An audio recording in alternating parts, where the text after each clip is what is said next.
Bonjour à tout le monde. Je suis très heureux de vous retrouver. Nous allons parler dans cette conférence du néolibéralisme. Nous allons chercher à définir ce concept, qui est un concept qui est beaucoup utilisé dans le monde politique et journalistique et parmi les intellectuels, et souvent de manière différente ou différenciée. C'est-à-dire qu'il n'y a pas toujours de consensus sur ce que signifie le néolibéralisme. Et c'est la raison pour laquelle j'ai pensé que c'était intéressant de faire une séance sur cette notion, d'autant plus que j'ai écrit un ouvrage sur cette question, et je suis en train d'en écrire un autre d'ailleurs. Alors ce livre, il a été cité tout à l'heure, c'est « Populisme et néolibéralisme ». Voilà, la réflexion est en cours, elle n'est pas encore terminée. Et donc je ne vais pas chercher à clore le débat sur la définition du néolibéralisme, mais je vais surtout vous donner mon point de vue de chercheur, et puis vous expliquer comment moi j'ai raisonné et j'ai appréhendé le concept. Cette séance sera suivie d'une autre séance la semaine prochaine, où nous parlerons du populisme, mais je vais peut-être élargir un peu, parce que j'ai trouvé que le titre, bon c'est moi qui l'ai choisi le titre, hein, donc je ne vais pas le critiquer, mais le populisme peut-il mettre fin à la gouvernance néolibérale? J'ai trouvé que finalement c'était un peu lourd comme titre. En réalité, je vais réfléchir plutôt aux conséquences de la société de marché. C'est-à-dire, finalement, qu'est-ce que c'est que le néolibéralisme? Qu'est-ce qu'il produit comme type de société? On va voir, c'est une société régulée par le marché. Et donc, ce qui est intéressant, c'est de comprendre quelles sont les limites, enfin, les conséquences et les limites de cette société de marché. Et pour moi, l'une des caractéristiques qu'on va vérifier dans les sociétés de marché, c'est justement l'émergence de mouvements de défiance vis-à-vis du politique, vis-à-vis des institutions, qui vont s'incarner dans le populisme. Donc ça sera pour la semaine prochaine. Aujourd'hui, donc, nous allons chercher à comprendre cette notion, ce néolibéralisme, et notamment pour commencer par répondre à une question, pas aussi évidente que cela, qui est de savoir si le néolibéralisme existe ou non. C'est-à-dire que finalement, quand on regarde comment ce mot est employé dans l'actualité, dans les débats, y compris le débat académique, il est rarement employé par des gens qui s'y réfèrent en disant « je suis un néolibéral » ou « je crois au néolibéralisme ». En réalité, la plupart du temps, quand on emploie ce terme, c'est souvent pour disqualifier un adversaire, hein, pour dire « regardez, Macron est un néolibéral » ou « Valérie Pécresse est une néolibérale ». On a même employé ce terme pour Éric Zemmour, enfin, bon, plutôt évidemment à droite de l'échiquier politique, et c'est rarement un compliment dans la bouche de ceux qui l'emploient. Et donc on pourrait tout à fait dire, finalement, ce concept, c'est une insulte, voilà, c'est comme ça qu'on qualifie les adversaires politiques de droite, lorsqu'on est soi-même de gauche. Et cette idée est d'autant plus pertinente, finalement, enfin, l'idée que c'est un concept qui n'est pas un véritable concept, que le sens dans lequel on va l'employer diffère selon les personnes qui l'emploient. Alors souvent, quand on veut dire de quelqu'un qu'il est néolibéral, c'est pour dire que c'est quelqu'un qui est ultralibéral. Alors ultralibéral veut dire, voilà, il croit au marché, hein, il ne croit pas en l'intervention de l'État, il veut marchandiser l'ensemble de la société, et donc ce qualificatif de néolibéralisme, ce serait un peu un synonyme d'ultralibéralisme. Alors nous allons voir dans la conférence qu'en fait, ça c'est totalement impropre comme définition. Si on prend au sérieux ce que c'est que le néolibéralisme, et si on lit les auteurs qu'on qualifie aujourd'hui de néolibéraux, même si eux-mêmes ne se qualifient pas toujours néolibéraux, c'est ça qui est important, hein, on peut tout à fait qualifier quelqu'un de néolibéral, même si lui-même ne veut pas se qualifier, eh bien ces auteurs néolibéraux s'opposent justement à l'ultralibéralisme, et je vais expliquer pourquoi. Deuxième manière, deuxième sens, dans lequel on peut employer le terme de néolibéral, c'est lorsque on veut dire de quelqu'un qu'il vise à créer une forme d'état gendarme qui ne fait que garantir les droits de propriété, qui ne fait que garantir la sécurité des biens et des personnes, et puis qui ne s'intéresse pas du tout à tout ce qui est social, à tout ce qui est état social, hein, donc il est prêt à démanteler la sécurité sociale, il est prêt à démanteler tout un ensemble de services publics au profit du régalien pur. Alors ça aussi, hein, on peut dire parfois de quelqu'un qu'il est néolibéral parce que, enfin en tout cas c'est comme ça qu'on entend parfois les gens en parler, parce qu'il est pour concentrer l'État sur ses fonctions régaliennes de sécurité, de justice et militaire. Une autre manière Alors déjà, plus intéressant du point de vue du concept, c'est de considérer que le néolibéralisme, c'est quelqu'un, le néolibéral, c'est quelqu'un qui va essayer d'organiser l'ensemble de la société autour du principe de concurrence libre et non faussée. Alors ça, c'est quelque chose qu'on a beaucoup entendu, notamment pour l'Union européenne, hein, puisque ce terme, alors il n'est plus dans les traités, hein, mais il a été dans le traité de 2005, hein, le projet de traité qui n'a finalement pas été ratifié, le traité constitutionnel européen de 2005, et c'est à ce moment-là qu'on a beaucoup entendu les gens parler d'un traité néolibéral parce que justement il était fondé sur le principe de la concurrence libre et non faussée. Alors ça c'est intéressant parce que quand on dit concurrence libre et non faussée, ça veut aussi dire qu'on ne souhaite pas que l'État intervienne dans l'économie, puisque quand l'État intervient dans l'économie, ben forcément il va fausser la concurrence. Donc il y a bien aussi une idée de désengagement de l'État, mais on a aussi un côté positif, c'est-à-dire qu'il faut aussi des autorités de la concurrence, il faut aussi des règles dans le marché pour mettre en place cette société de concurrence libre et non faussée. Et puis on a une autre manière encore de parler de néolibéraux. On va parler de quelqu'un qui est néolibéral et non libéral pour dire lui, il est libéral, mais uniquement du point de vue de l'économie. C'est-à-dire qu'en fait, il ne s'intéresse pas du tout au libéralisme politique, à la démocratie, à l'état de droit. Le néolibéralisme, c'est une forme de libéralisme hémiplégique qui va s'intéresser qu'à la question économique et qui va délaisser toutes les libertés individuelles. Ça aussi, c'est assez intéressant comme définition, mais nous verrons que ce n'est pas non plus exact. Alors ça, c'était pour les manières dont on utilise le terme aujourd'hui dans les médias et dans le monde politique. Je reviendrai tout à l'heure sur la manière dont on utilise ce terme dans le débat académique. Mais avant tout, peut-être qu'il faut aussi commencer par dire ce sur quoi les gens sont d'accord quand ils parlent de néolibéralisme. Alors en général, ils vont expliquer d'abord le néolibéralisme, ce n'est pas une théorie économique, c'est une doctrine politique. Et peut-être que c'est important de distinguer ici la doctrine de la théorie. La théorie, c'est une représentation du monde, c'est quelque chose, c'est une démarche scientifique. On veut chercher à comprendre le fonctionnement du monde, de la société, voire on a des théories en sciences physiques, on a des théories dans toutes les sciences. Il ne s'agit pas de dire ce qu'il faut faire, il s'agit de comprendre ce qui se passe. Alors que la doctrine, eh bien, ça guide l'action. Finalement, une doctrine, c'est quoi? C'est quelque chose qu'on va essayer de considérer comme vrai, hein, on va partir d'un postulat, et ça nous permet de savoir ce qui est bien, ce qui est mal, c'est-à-dire que ce qu'il faut faire dans telle ou telle considération, enfin dans telle ou telle circonstance, par rapport à ce qu'il faut éviter de faire. Donc une doctrine, elle a tendance à guider l'action, et il me semble que c'est très utile lorsqu'on est aux manettes d'un pays, quand on est au gouvernement, d'avoir une doctrine, c'est-à-dire de savoir concrètement dans quelle direction on va pour éviter de faire des choses et leur contraire juste après. Et donc la doctrine, c'est vraiment quelque chose qui est très utile, mais pour l'action. Alors que la théorie, c'est quelque chose qui est utile pour se représenter et comprendre le monde. Et dans ce cadre-là, les théories économiques, elles sont nombreuses. Et je ne vais pas ici en parler parce que ce n'est pas le sujet de cette conférence, mais on a différentes manières de représenter l'économie, de penser quand on est un économiste. Mais lorsque on parle de doctrine, eh bien là, ce n'est pas quelque chose que font forcément les scientifiques, même si eux-mêmes peuvent les nourrir, c'est quelque chose qui est utilisé par les responsables politiques. Et donc le néolibéralisme, c'est bien une forme de guide de l'action lorsque on est à la tête de l'État. Et ce néolibéralisme, il a été conçu par un certain nombre d'économistes, mais pas que des économistes, un certain nombre d'intellectuels, et il sert en fait à recommander au pouvoir politique quel type d'action il faut qu'il mène en fonction des circonstances. Donc si le néolibéralisme, c'est une doctrine politique, c'est-à-dire que ça sert à dire ce qu'il faut faire à un pouvoir politique, eh bien, on a pu le voir mis en œuvre à un certain moment de l'histoire dans différents pays.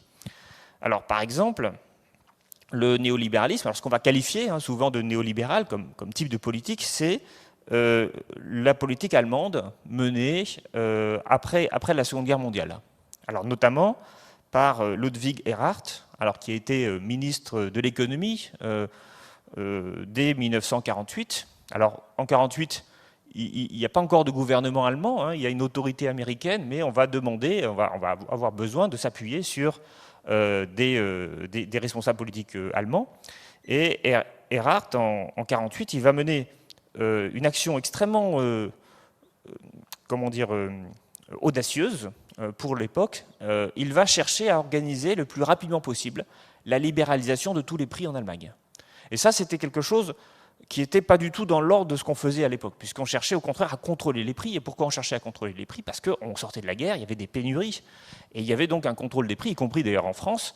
Hein, je ne sais pas, vous savez peut-être que le prix de la baguette a été très longtemps contrôlé par l'État. Mais ça, jusque dans les années 70, ce qui veut dire que, évidemment, au sortir de la guerre, il y a beaucoup de prix contrôlés. Même chose aux États-Unis, où pendant toute la guerre, la Seconde Guerre mondiale, il y avait un contrôle des prix, une administration qui contrôlait les prix. Et donc, Erhard, lui, il va dire, alors que l'Allemagne est encore sous l'autorité américaine, eh bien écoutez, voilà, il faut libéraliser tous les prix, il faut mettre tout en concurrence, et il faut éviter que l'État intervienne dans la fixation des prix. Et ça a fonctionné. Ça a fonctionné, je veux dire par là qu'il y a eu certes une inflation, mais assez vite, l'inflation s'est calmée, et l'économie est repartie, à tel point qu'il a été repris dans le gouvernement allemand de 1949 comme ministre de l'économie, et il est resté ministre de l'économie, je crois, jusque dans les années 60. Hein, donc c'est vraiment la responsable politique qui a eu sans doute le plus d'influence dans la reconstruction économique de l'après-guerre. Voilà. Et alors, ce qui est intéressant aussi dans Ludwig Erhard, c'est que lui-même, sa théorie, cette manière de concevoir la bonne façon de faire de la politique, enfin de l'économie, elle s'appuyait sur tout un ensemble de recommandations qui venaient d'économistes de l'école de Fribourg, qui se sont constitués dès les années 30, en 1936, donc à Fribourg, en Allemagne, et qui, sous l'hitlérisme, hein, sous le régime nazi, ont cherché à penser un contre-modèle. Ce contre-modèle, on l'a appelé ensuite l'ordolibéralisme. Et en fait, c'est cet ordolibéralisme pensé, conçu entre des économistes et des juristes à l'école de Fribourg, dès 1936, qui va prendre l'ascendant avec la chute du nazisme, qui va prendre l'ascendant dans la pensée intellectuelle allemande, et c'est Erhard qui est très inspiré par cette doctrine, qui va la mettre en œuvre en 1948. Alors un autre homme politique, lui aussi proche de cette école de Fribourg, va concevoir, inventer le principe d'économie sociale de marché, donc inventé en 1946, et là aussi s'est inspiré de cette école de Fribourg ordolibérale. Alors ça, c'est, on va dire, le premier moment où on peut repérer une politique de type néolibéral, que bien sûr nous allons décrire plus tard. Deuxième moment de néolibéralisme, ce sont les années 70. Et dans les années 70, on va voir plusieurs choses qui vont apparaître.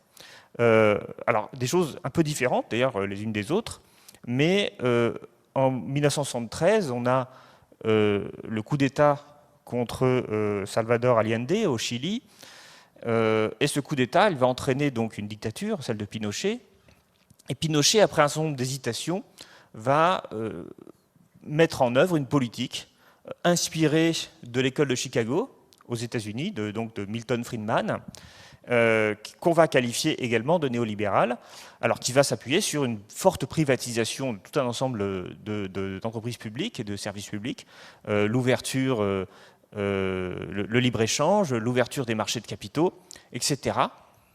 Et cette politique va être mise en œuvre par des économistes du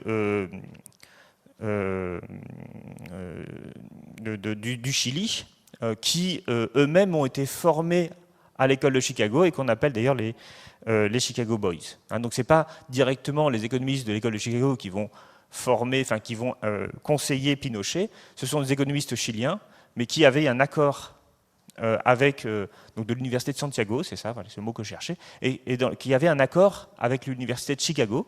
Et donc, ces économistes ont été formés par Milton Friedman et donc ont appliqué les recettes de Milton Friedman on a fait appel à eux, lorsque Pinochet a fait l'appel à eux.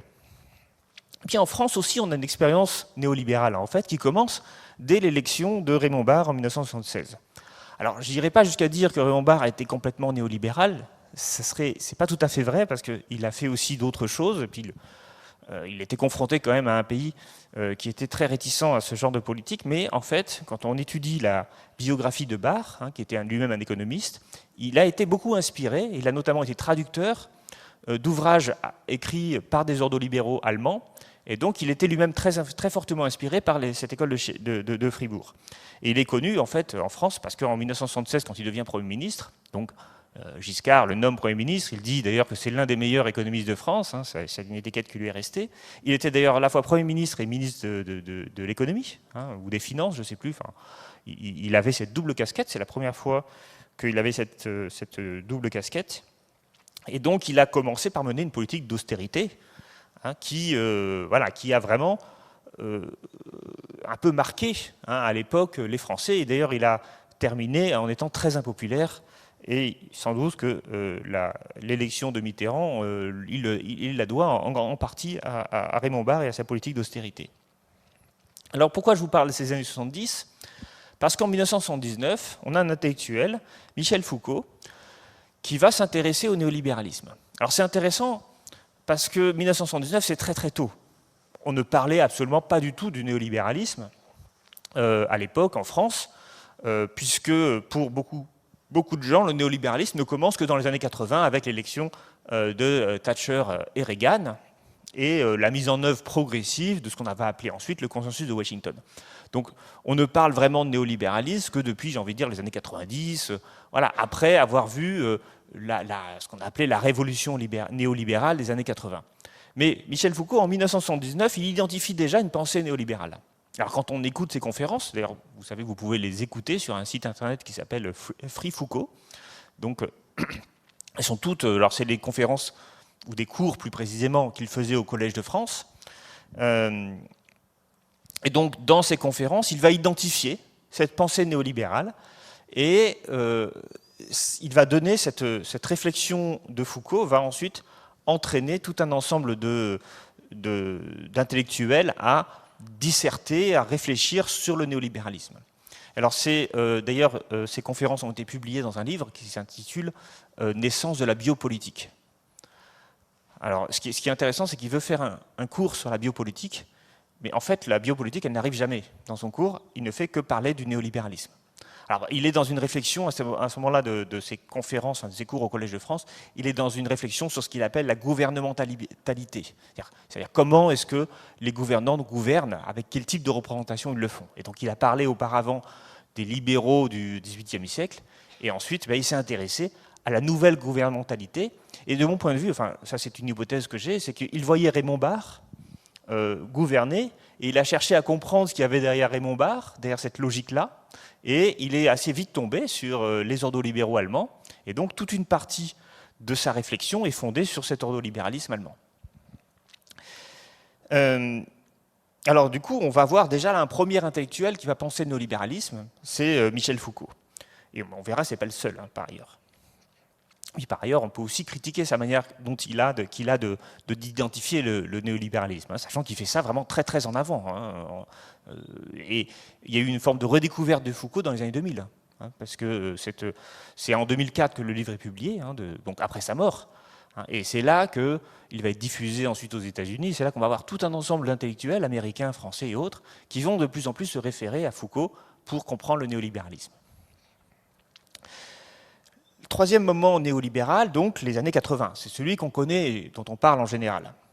C'est effectivement un moment très important puisque on va avoir à la fois l'élection de Margaret Thatcher et en 1980 celle de Ronald Reagan.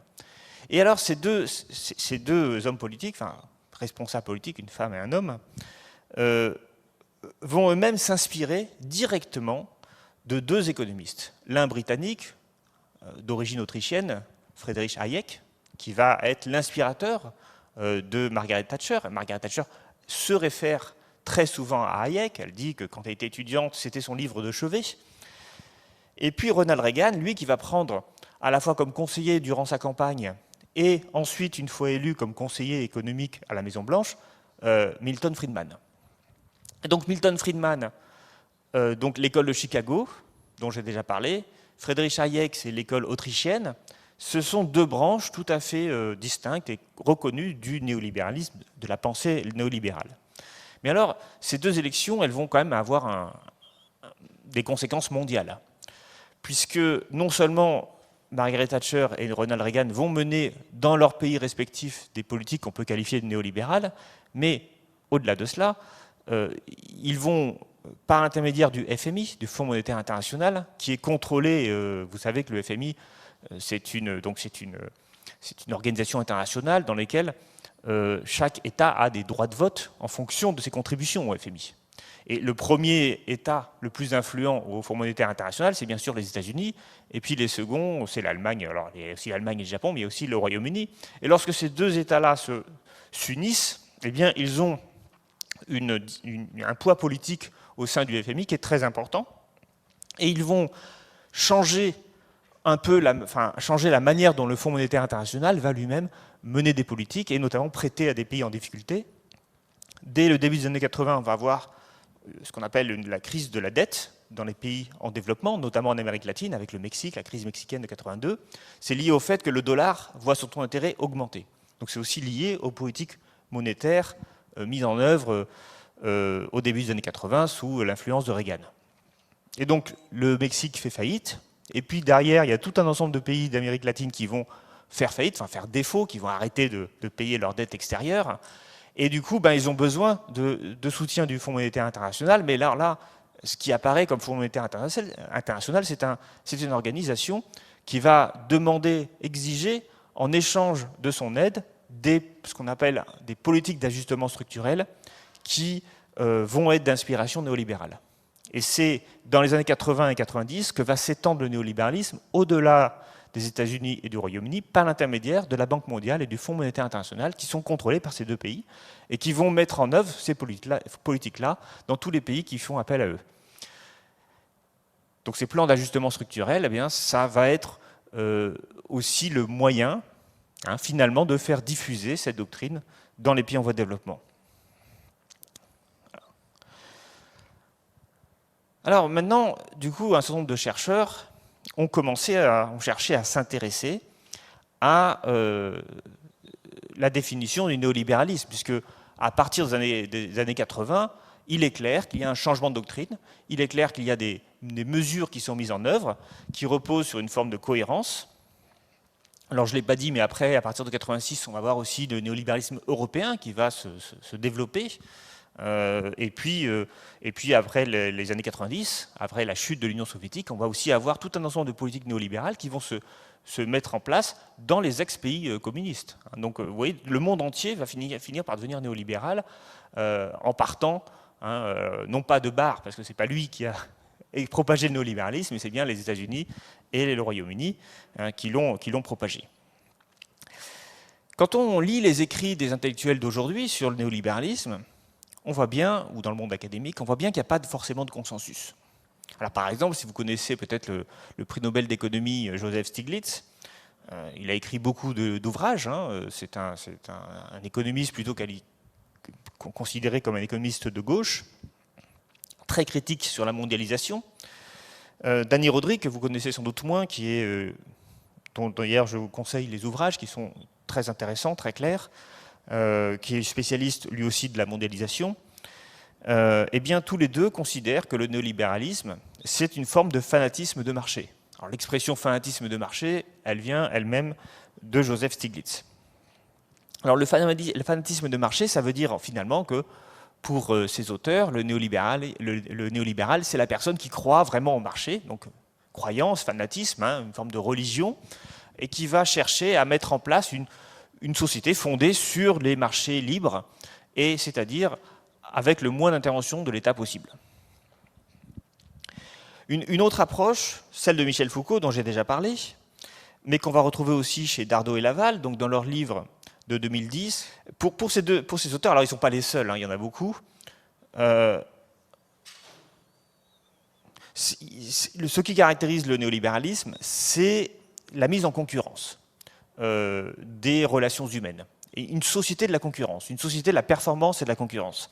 Et Foucault va notamment mettre en avant le principe de capital humain, qu'on va retrouver dans l'école de Chicago, et l'idée de l'homme-entreprise.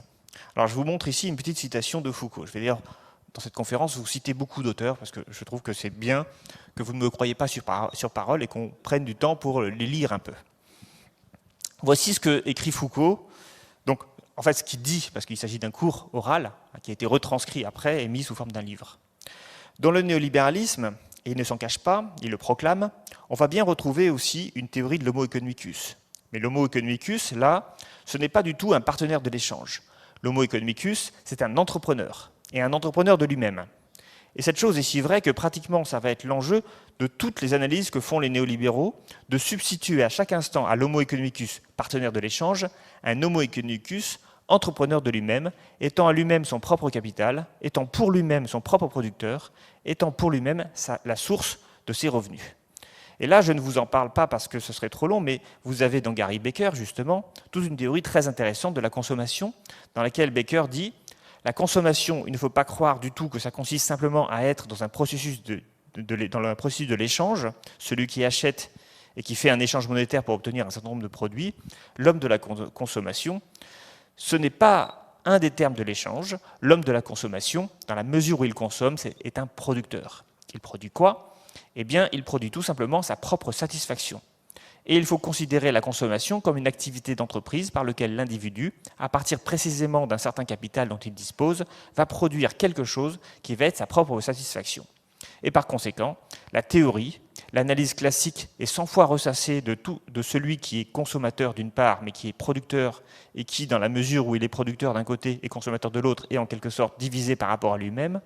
Toutes les analyses sociologiques, car elles n'ont jamais été économiques, de la consommation de masse, de la société de consommation, etc., tout ça ne tient et ne vaut rien par rapport à ce que serait l'analyse de la consommation dans les termes néolibéraux de l'activité de production. C'est donc un changement complet dans la conception de l'homo economicus, même s'il y a effectivement retour à cette idée d'un homo economicus comme étant la grille d'analyse de l'activité économique.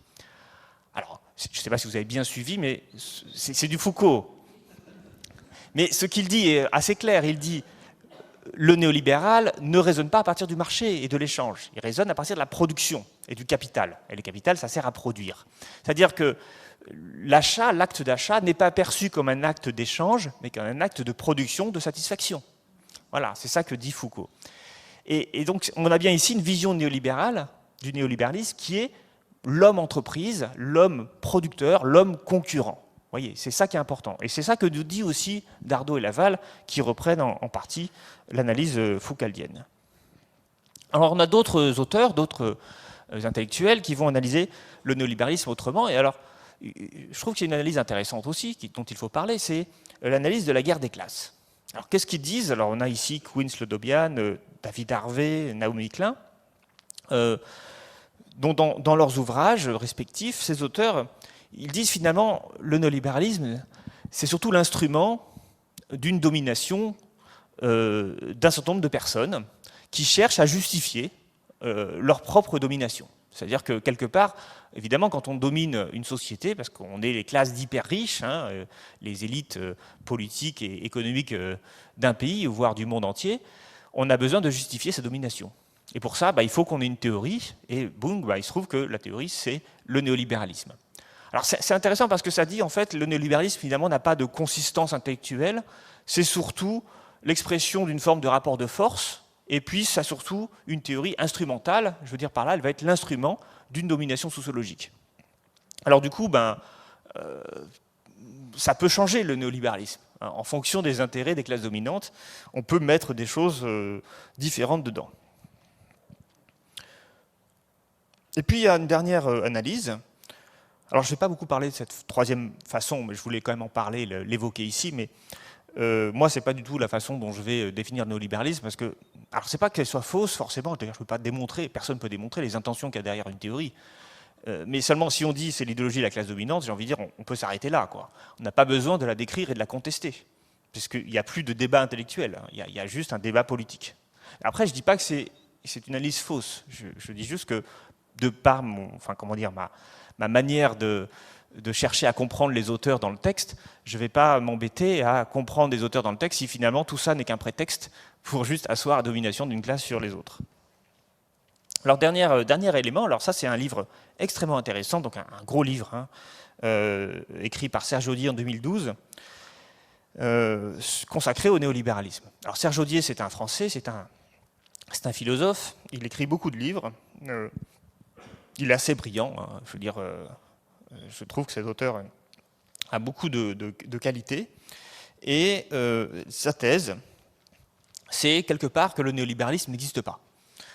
Alors, c'est pas juste, il n'existe pas parce que c'est un qualificatif qui est utilisé pour, comment dire, comme reproche, alors je n'ai pas le terme qu'il faut, bref, pour décrédibiliser un adversaire, voilà. Non, il dit, quand on étudie le néolibéralisme, on s'aperçoit que les auteurs néolibéraux ne sont pas d'accord entre eux. Et donc, s'ils ne sont pas d'accord entre eux, finalement, il n'y a pas vraiment de néolibéralisme unifié. Il y a tout un ensemble de doctrines qui s'opposent. Et donc, finalement, on ne peut pas en tirer grand-chose. Alors, il va notamment se reposer sur l'idée qu'au sein de la Société de Montpellerin, dont on va reparler, qui est vraiment le groupe de personnes qui a promu le néolibéralisme dans le monde à partir du moment de l'après-guerre, eh bien, il va dire, dans la Société de Montpellerin, les gens n'étaient pas d'accord, beaucoup d'entre eux en tout cas, et il y a eu une scission en 1960 qui fait que le néolibéralisme, finalement, s'est détaché en deux branches qui n'avaient pas les mêmes conceptions des choses, et donc finalement, ça ne veut plus dire grand-chose de parler d'un néolibéralisme unifié. Alors voici ce que Serge Audier écrit dans ce livre, donc un néolibéralisme avec un S entre parenthèses, une archéologie intellectuelle. Alors ça c'est à la fin de l'introduction, hein, parce qu'il va démontrer sa thèse. Voici ce qu'il écrit. La plupart des travaux sur le néolibéralisme, qui développent une approche basée sur l'histoire des idées, entretiennent une vision très linéaire et très schématique de l'histoire du néolibéralisme. Les uns le font remonter aux années 70, les autres aux années 30, mais tous proposent une vue que l'on peut dire essentialiste du néolibéralisme. Tout se passe en effet comme s'il existait un programme unitaire et univoque du néolibéralisme.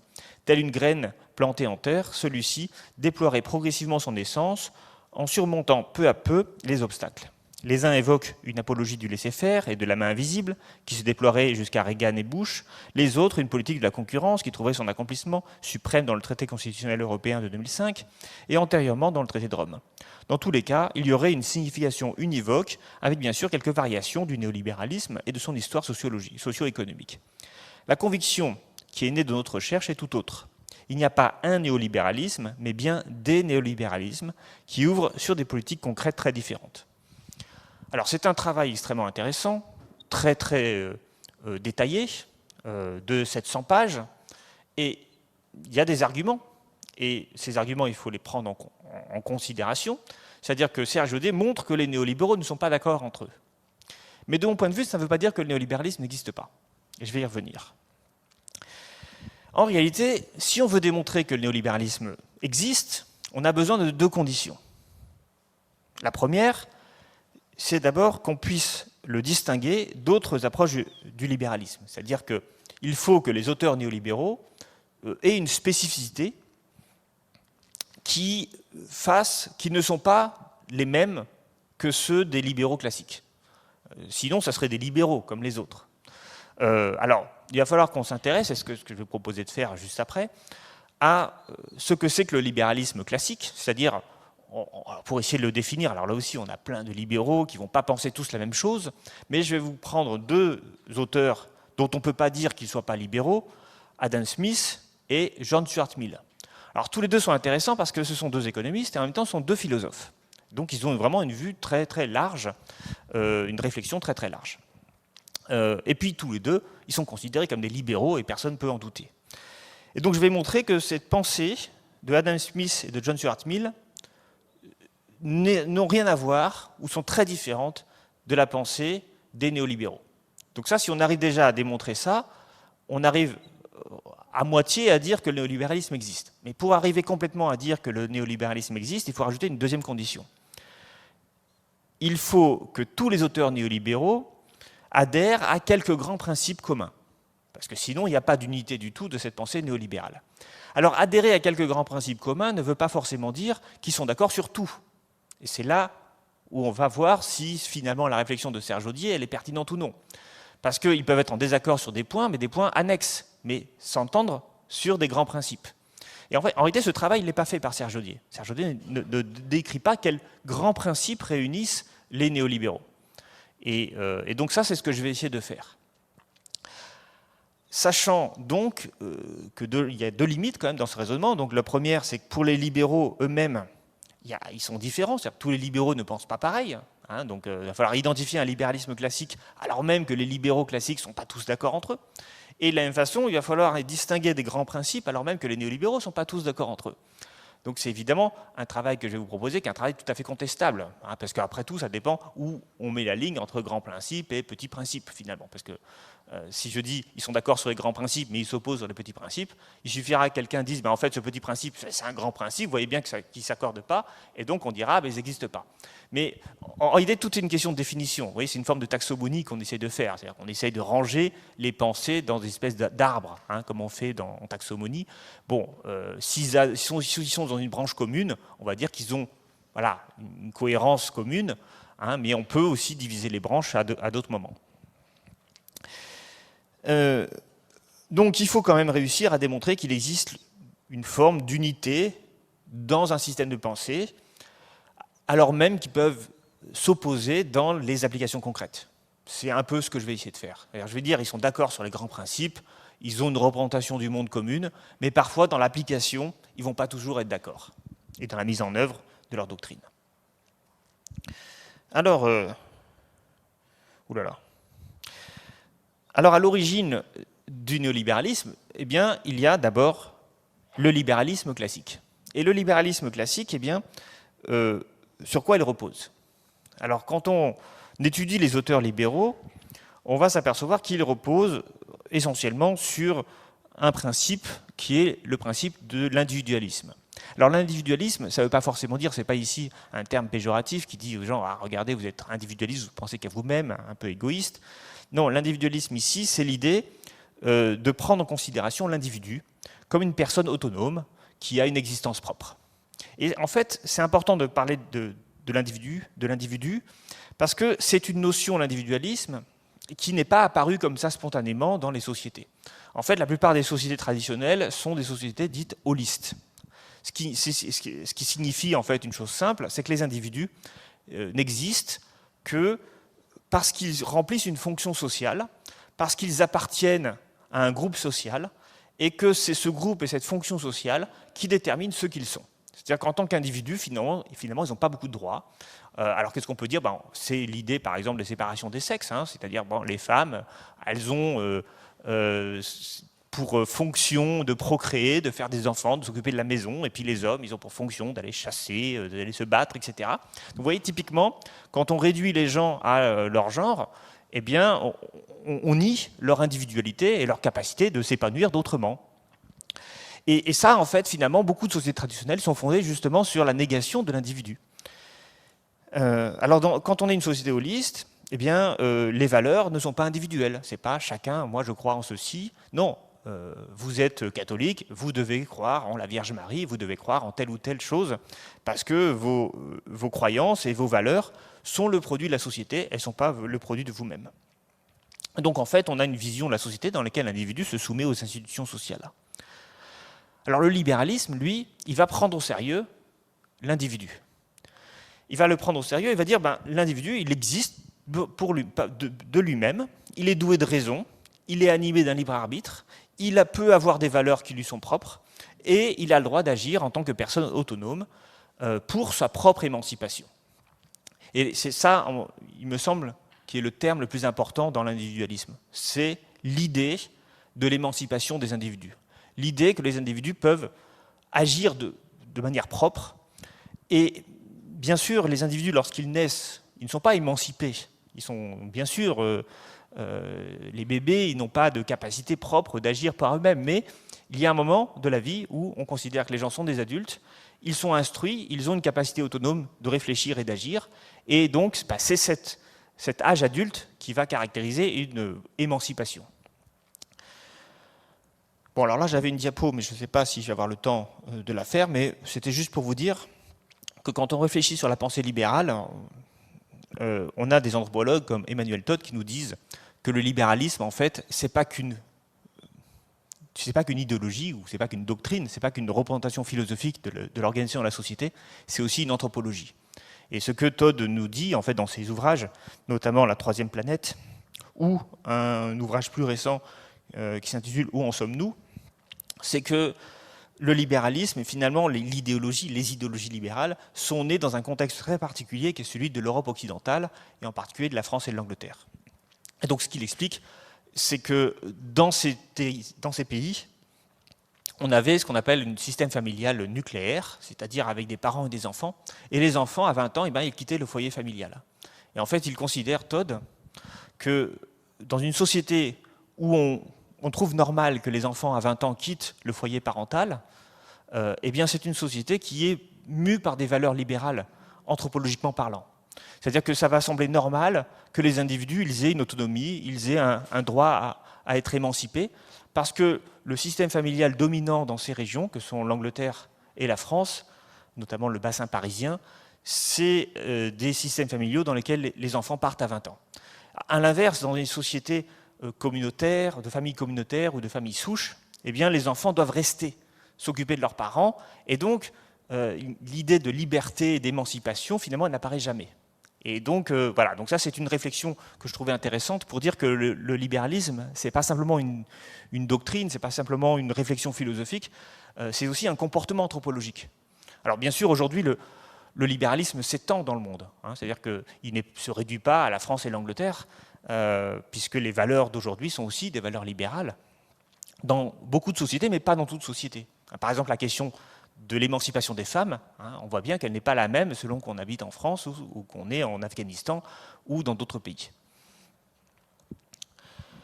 Alors, si je vous ai parlé aussi de ce libéralisme anglais et français, c'est parce que on peut repérer, alors c'est un sujet qui fait débat, mais moi je trouve qu'il est finalement assez solide, en tout cas solidement argumenté. On peut considérer qu'il existe deux traditions libérales, l'une anglaise et l'autre française. La tradition libérale anglaise, c'est celle qui émane de John Locke. Alors John Locke, c'est un philosophe du début du XVIIIe siècle, et pour lui, le libéralisme va s'incarner dans le retrait de l'État. Alors, il va dire notamment que ce qui est important, c'est de considérer les individus comme des êtres rationnels, capables d'avoir une action responsable, donc qui sont capables de juger, enfin d'évaluer les conséquences de leurs actions, et donc de ce fait, l'État a le droit de les juger et de les condamner s'ils ne font pas quelque chose de correct avec la liberté dont ils disposent. Et donc, en dehors de ça, l'État n'a pas à s'occuper de ce que font les gens.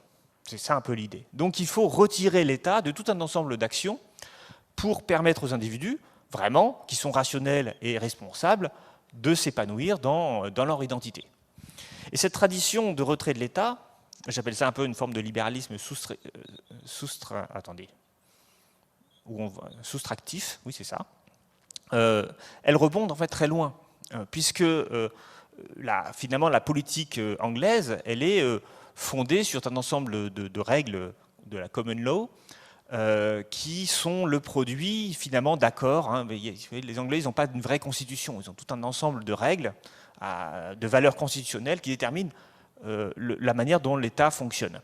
Et l'une des premières règles qui a limité le pouvoir de l'État et du roi, c'est la Magna Carta de 1215. Alors c'est une Magna Carta, donc c'est du latin, ça veut dire la Grande Charte. Et la Grande Charte, c'est en fait une concession que doit faire le roi Jean sans Terre à ses seigneurs, parce que les seigneurs, ils ont envie d'éviter que le roi, sous prétexte qu'il est roi, les emprisonne, les taxe de manière indue. Et donc c'est pour se libérer en quelque sorte du pouvoir un peu dictatorial du roi qu'ils imposent à Jean sans Terre la signature de cette charte. Et en fait, à partir de là, eh bien, va se développer un État qui va s'auto-limiter. Et finalement, la démocratie anglaise, elle s'est produite progressivement dans l'histoire, alors avec bien sûr, quelques chaos, hein, puisqu'il y a eu aussi des moments un peu, des tentations totalitaires en Angleterre, mais finalement, elle s'est libéralisée progressivement, avec le principe d'un retrait progressif de l'État. Et ça, finalement, c'est le libéralisme anglais. C'est-à-dire, on va de moins en moins faire de choses et laisser les gens tranquille le plus qu'on peut. Mais on a une autre vision du libéralisme, qui est la vision française, et qui est la vision, de mon point de vue, de Jean-Jacques Rousseau.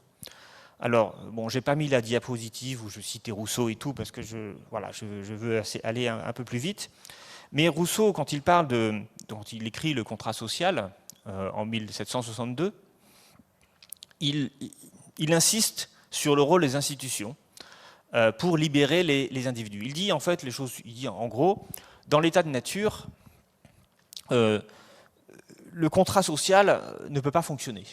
Pourquoi il ne peut pas fonctionner? Parce que finalement, ça peut être c'est la guerre de tous contre tous. Alors il reprend la vision de Hobbes, mais il dit c'est finalement la tyrannie du fort sur le faible. Autrement dit, si on veut construire véritablement une société, il va falloir qu'il y ait des institutions sociales, des institutions publiques, à laquelle chacun va adhérer. Mais ces institutions, contrairement à Hobbes qui pensait qu'il fallait qu'elles soient dictatoriales, il faut qu'elles soient gérées par la collectivité des gens. Et ça veut dire une chose simple, dit Rousseau, c'est que quand on a collectivement débattu et discuté d'une décision, il faut que cette décision soit respectée par tous. On ne peut pas ensuite faire un peu tout ce qu'on veut. Et il termine sur une formule qui dit à peu près, alors je cite de mémoire, mais en gros, il faut forcer l'individu à être libre. Alors, j'adore cette contradiction parce qu'elle dit exactement ce que pense Rousseau. C'est-à-dire qu'il ne faut pas juste, en quelque sorte, on ne libère pas les gens avec moins d'État, avec moins d'institutions, avec une forme d'État qui se soustrait et qui se retire du monde social. On a besoin, au contraire, par certains moments, d'une intervention de l'État pour que les individus véritablement soient libres, parce que sinon, on va avoir des systèmes d'oppression privée qui vont se substituer au retrait de l'État. Autrement dit, pour Rousseau, eh bien, on ne peut pas juste retirer l'État et avoir une société libre. Il faut, pour que les gens soient libres, il faut aussi mettre en place des institutions qui vont empêcher l'oppression du fort sur le faible. Et donc, notamment, alors, une chose qui va être au cœur de la pensée, alors pas chez Rousseau, mais chez tout un ensemble de libéraux qui vont le succéder, c'est la question de l'enseignement obligatoire, par exemple. Qu'est-ce que c'est que l'enseignement obligatoire? C'est forcer les individus à être libres. Parce que l'enseignement, c'est une base pour acquérir l'émancipation. On n'est pas émancipé si on n'est pas éduqué, si on ne peut pas être considéré comme responsable si on n'a pas appris à être responsable. Et donc il ne faut pas que l'État se retire de tout. Il faut aussi qu'il vienne vérifier et imposer une forme de liberté aux individus qui, si on les laisse seuls, eh bien, vont s'oppresser les uns les autres. Alors, voilà, donc ça, je vous ai brossé à grands traits ces deux visions du libéralisme, mais ce qui est important de comprendre, c'est qu'à la fois elles s'opposent et en même temps elles sont complémentaires. Une façon de voir leur opposition, c'est de réfléchir sur la loi sur le voile à l'école. Alors c'est une loi qui est intéressante parce que les anglo-saxons, les américains et les anglais, et beaucoup de gens qui sont vraiment dans la tradition anglo-saxonne du libéralisme, trouvent cette loi absolument scandaleuse. Ils disent, mais écoutez, la loi sur le voile, c'est une atteinte à la liberté religieuse, à la liberté de la religion. Quand on est une jeune fille et qu'on veut pratiquer l'islam, eh bien c'est normal de se couvrir les cheveux. Et l'État français, l'école française, n'a pas empêché les jeunes filles qui le souhaitent de se couvrir leurs cheveux. Ça n'embête personne. Et ce n'est pas du domaine du ressort de l'État. Ça, c'est la vision lockienne, finalement, du libéralisme. Mais si on est rousseauiste, on ne va pas dire tout, analyser les choses comme ça, on va dire la chose suivante. On va dire, le problème de ces jeunes filles, c'est qu'elles n'ont pas 18 ans. On parle ici de collège et de lycée. Elles n'ont pas 18 ans et elles sont dans des familles, dans des milieux dans lesquels on leur impose une religion. Et donc, elles sont obligées de porter le voile parce qu'elles sont en quelque sorte opprimées par leurs frères, leurs pères ou d'autres autorités du quartier ou de la religion dans laquelle elles sont. Et donc, si on veut leur donner la possibilité ensuite de choisir librement la religion qu'elles souhaitent et de pratiquer librement la religion qu'elles souhaitent, eh bien, il faut que l'école soit un espace neutre pour qu'elles apprennent la liberté. Et puis ensuite, bien sûr, elles pourront, après 18 ans, avoir les habits qu'elles souhaitent, enfin porter les habits qu'elles souhaitent et manifester comme elles le souhaitent leur religion. Et donc vous voyez bien que là on est dans l'approche rousseauiste, parce qu'on dit les individus ne sont pas émancipés par nature, il faut les accompagner dans l'émancipation, il faut que l'État arrive, et donc préserver l'école comme un espace neutre, c'est nécessaire pour la liberté religieuse. Et vous voyez, bon, en fait moi je ne vais pas vous dire quelle est la bonne version, après tout chacun a ses convictions, mais ces deux approches sont tout aussi libérales l'une que l'autre. C'est ça que je veux dire. Rousseau n'est pas moins libéral que Locke. Ils ont tous les deux le même objectif, qui est l'émancipation des individus. Mais ils ne vont pas pratiquer la même chose pour arriver à cette émancipation. Alors là, il y avait une autre diapo, mais elle a disparu. Mais c'est pas grave. Parce que je suis un peu long là, puis j'ai pas beaucoup parlé du néolibéralisme.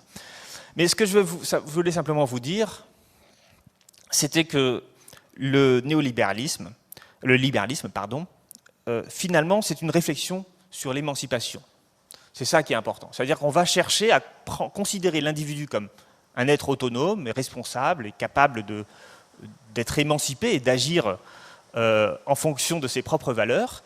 Mais pour cela, eh bien, il va falloir un certain nombre d'institutions minimum. Alors pour Locke, les institutions, ça va être simplement de garantir la propriété. Hein, et puis pour Rousseau, ben, il va y avoir tout un autre ensemble d'institutions, notamment accompagner les gens vers l'émancipation.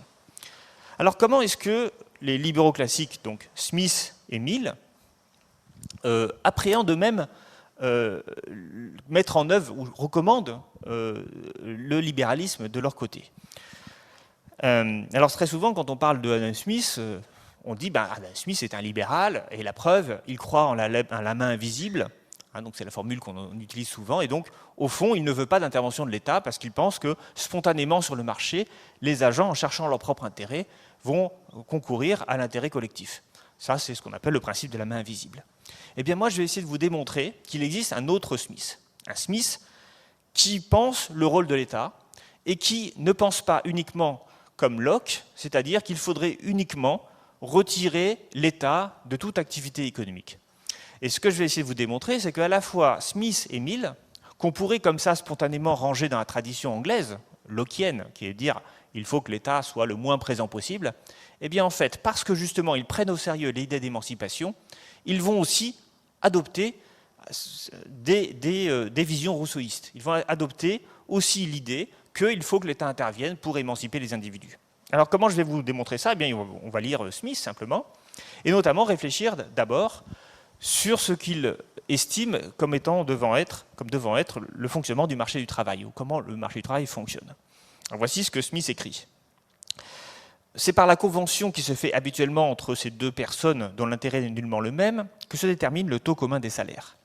Les ouvriers désirent gagner le plus possible, les maîtres donner le moins qu'ils peuvent. Les premiers sont disposés à se concerter pour élever les salaires, les seconds pour les abaisser.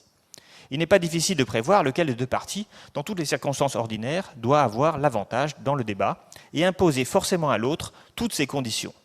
Les maîtres étant en moindre nombre, peuvent se concerter plus aisément, et de plus la loi les autorise à se concerter entre eux, ou du moins ne leur interdit pas, tandis qu'elle l'interdit aux ouvriers. Bon, la description du marché du travail, ce n'est pas une description dans laquelle on sent que les gens sont très, très émancipés. Clairement, il nous dit, il y a des employeurs et des ouvriers. Les employeurs, eh bien, ils vont chercher à faire baisser les salaires le plus qu'ils peuvent, et ils vont réussir à le faire, puisque les ouvriers ne parviendront pas à s'organiser pour faire monter les salaires. Donc, il nous décrit un marché du travail, en fait, injuste, dans lequel il y a des oppresseurs et des opprimés. Bon, et donc, la conclusion de Smith, c'est qu'il faut que l'État intervienne. Voici ce qu'il écrit, dans La richesse des nations. Hein, j'ai pas pris une petite lettre qu'il aurait écrite par hasard à son copain communiste. Hein. C'est la grande œuvre qui référence pour tous les libéraux et même les néolibéraux. Toutes les fois que la législature essaye de régler les démêlés entre les maîtres et leurs ouvriers, ce sont toujours les maîtres qu'elle consulte. Aussi, quand le règlement est en faveur des ouvriers, il est toujours juste et raisonnable. En fait, dans tout ce chapitre, bon, on pourrait l'étudier plus en détail, mais je n'ai pas le temps ici, il va vraiment prendre parti pour les ouvriers. Et il va dire qu'il faut que l'État intervienne dans le marché du travail parce qu'en fait, on a un marché du travail qui ne permet pas l'égalité de traitement des deux parties. Alors, dans les services publics, Smith est en faveur des services publics. Et alors là aussi, il va le dire dans un moment très important du livre, c'est-à-dire en introduction du livre 4, voici comment il définit l'économie politique. L'économie politique, considérée comme une branche des connaissances du législateur et de l'homme d'État, se propose deux objets distincts. Le premier, de procurer au peuple un revenu ou une subsistance abondante, ou pour mieux dire, de le mettre en état de se procurer lui-même ce revenu et cette subsistance abondante. Le second, de fournir à l'État ou à la communauté un revenu suffisant pour le service public. Elle se propose d'enrichir à la fois le peuple et le souverain. Donc vous voyez bien que Smith n'est pas contre l'État, il est même pour des services publics, tellement pour qu'il dit que c'est le but de l'économie politique, c'est de permettre à la communauté d'avoir un revenu suffisant pour faire fonctionner le service public. Et alors, c'est une traduction française, mais si vous lisez la version originale, donc dans l'introduction du livre 4, eh bien, on parle bien de public service. Hein, donc, il n'y a pas d'ambiguïté sur le terme et la traduction de ce terme. Alors, c'est important parce que auparavant, les économistes, ils étaient beaucoup plus au service de l'État. Lui, il dit qu'il faut aussi que le peuple soit capable de se nourrir lui-même, de se procurer lui-même une richesse abondante. Donc il est bien un libéral, mais il n'oppose pas l'État et les individus. Et il n'oppose pas l'État et la liberté individuelle. Il montre ici la complémentarité des deux. Donc on est aussi, là aussi, vous voyez, dans une approche, pour moi, plutôt rousseauiste. Et puis enfin, quelque chose de très important chez Smith, je ne vais pas lire toute la citation parce qu'on n'a pas beaucoup de temps, mais voici la citation. Il va expliquer qu'il est nécessaire que l'État intervienne dans l'éducation. Et pas simplement parce que c'est bien d'éduquer les gens, mais parce que,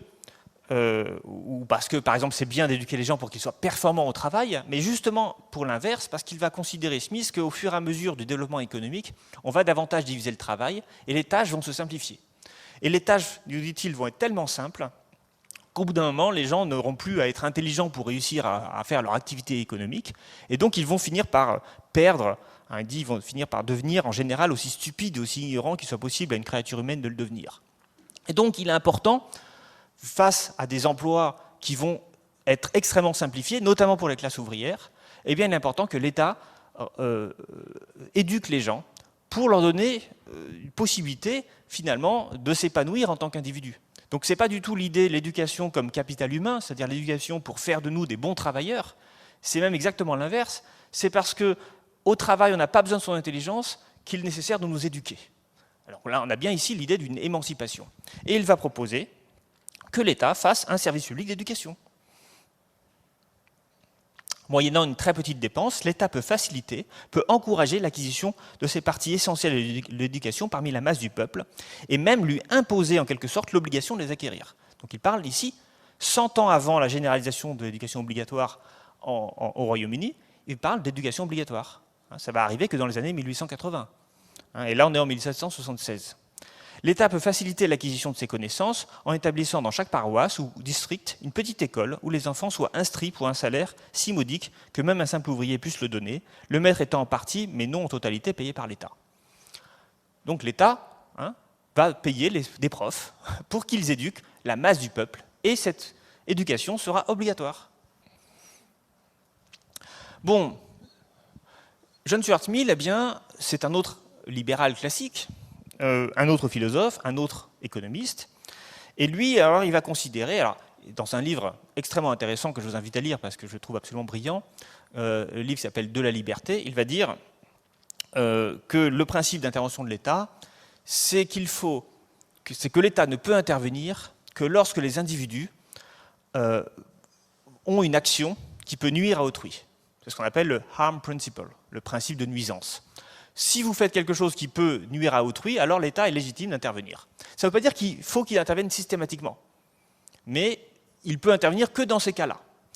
Ça veut dire que lorsque vous faites quelque chose qui nuit à personne, eh bien, on n'a pas le droit l'État n'est pas légitime à intervenir. Alors évidemment, derrière ça, il y a toute la question de la sexualité, puisqu'il écrit la période victorienne où l'adultère, l'homosexualité, enfin tout un ensemble de choses sont extrêmement réprimandées. Et lui dit, mais c'est absolument idiot, c'est-à-dire que typiquement la sexualité ne gêne personne. Et donc, ce n'est pas une activité qui devrait être régulée par l'État. Mais bien sûr, ça va bien plus loin. Il va beaucoup plus loin dans le principe des libertés. Il va aussi beaucoup défendre le droit des femmes. Et il va notamment, dans ce livre-là, parler d'éducation. Et là, il va dire deux choses. D'abord, il va commencer par dire ce principe d'émancipation dont je parlais. L'être humain n'est pas émancipé dès le départ. Voici ce qu'il écrit. La nature humaine n'est pas une machine qui se construit d'après un modèle et qui se programme pour faire exactement le travail qu'on lui prescrit. C'est un arbre qui doit croître et se développer de tous côtés, selon la tendance des forces intérieures qui en font un être vivant. Si la société laisse un grand nombre de ses membres dans un état d'enfance prolongé, sourd à l'influence de la considération rationnelle des motifs généraux, c'est la société seule qui est à blâmer pour les conséquences.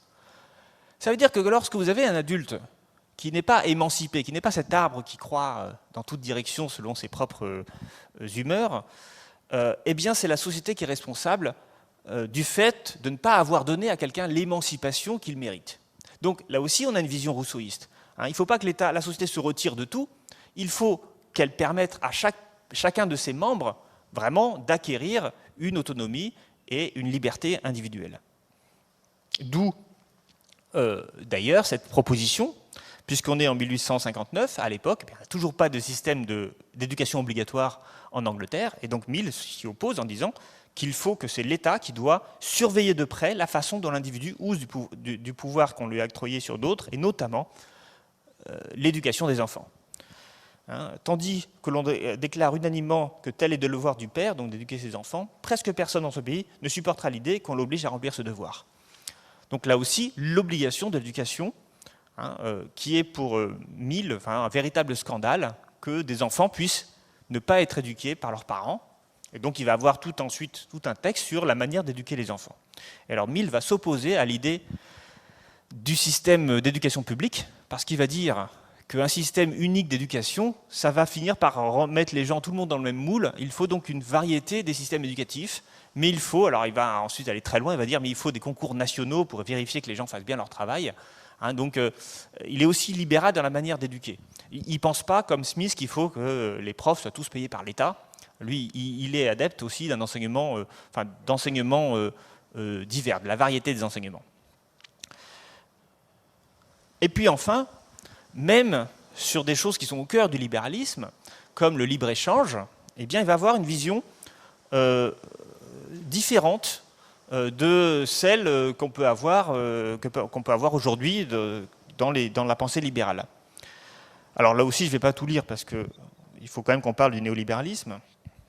Mais il explique que le commerce est un acte social et que du coup, il est légitime que l'État intervienne, parce que comme tout acte social, il peut nuire à autrui. Et donc, il est contre, alors dans la citation, il explique qu'il est contre l'intervention de l'État dans le commerce international, mais qu'il est pour le fait, mais qu'il est contre le fait que l'État intervienne, pas pour des raisons de principe libéral, mais pour des raisons d'efficacité. C'est-à-dire qu'il dit c'est une question d'efficacité qui doit déterminer la politique libre-échangiste ou protectionniste d'un pays.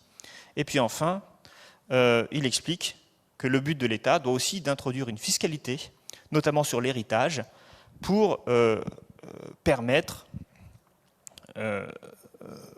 aux gens une forme d'égalité salariale, d'égalité de revenus, pour que tout le monde, en fin de compte, alors un plus grand nombre de personnes aujourd'hui qu'on en trouve aujourd'hui, non seulement exemptes des travaux les plus rudes, mais jouissant d'assez de loisirs du corps et de l'âme pour cultiver librement les arts qui embellissent la vie. Voilà, alors, excusez-moi parce qu'il faut quand même qu'on parle, l'heure tourne, et je vais simplement dire que les libéraux classiques, finalement, c'est des penseurs de l'émancipation individuelle. Et si on réfléchit à leur cohérence, eh bien, on voit une chose, c'est-à-dire qu'ils veulent, a priori, que l'État intervienne le moins possible pour que les individus puissent être le plus libres possible, mais lorsque c'est nécessaire pour l'émancipation que l'État intervienne, eh bien, ils ne sont pas du tout contre que l'État intervienne.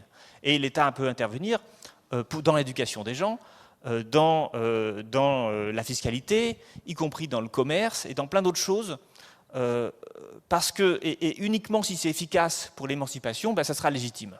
Donc on n'a pas une vision du libéralisme ici, qui est une vision dogmatique, en fait, puisqu'il y a un libéralisme qui sert un projet. Le projet, c'est celui de l'émancipation des individus. Mais à partir de cette vision libérale, on va avoir deux manières de répondre à cela. Une manière qui va dire qu'il faut un État minimal, donc on va mettre en accent l'importance du retrait de l'État, c'est ce qu'on appelle le libéralisme manchestérien. Et puis on a aussi l'idée de l'État social. Et donc ça, c'est un libéralisme alors qu'on va retrouver aux États-Unis. Par exemple, quand les États-Unis parlent de libéralisme, ils parlent de ce libéralisme de gauche, cet État social. L'idée, c'est qu'il faut des institutions de protection, d'accompagnement pour l'émancipation des individus. Alors le néolibéralisme, finalement, c'est quoi ? Eh bien, je vais essayer de démontrer que c'est un néo-manchestarisme. Un néo-manchestarisme parce que c'est une réflexion qui va chercher à mettre en avant la capacité de la société à se réguler de manière marchande. Alors le manchesterisme, c'est eux qui ont inventé les expressions de type laisser-faire, laisser-passer. Et en fait, ce laisser-faire et ce laisser-passer, il vient pas vraiment des économistes libéraux du genre de Ricardo, il vient en fait des Français, des économistes français du XVIIIe siècle, qu'on appelait les physiocrates. Et en fait, les physiocrates, eux, ils pensaient qu'il existe un ordre naturel. Et il ne faut surtout pas perturber l'ordre naturel. Et en fait, les libéraux manchestériens, donc les adeptes du laisser-faire, eh bien, ils pensent que le rôle de l'État doit être d'éviter de perturber l'ordre naturel des relations économiques. Et c'est la raison pour laquelle ils sont favorables au laisser-faire. Alors, ils vont s'inspirer également de Hayek, qui a cette même idée. L'État ne doit pas perturber le marché. Hayek, excusez-moi, de Ricardo. Vous voyez, je commence déjà... de Ricardo, qui dit que l'État ne doit pas perturber le marché.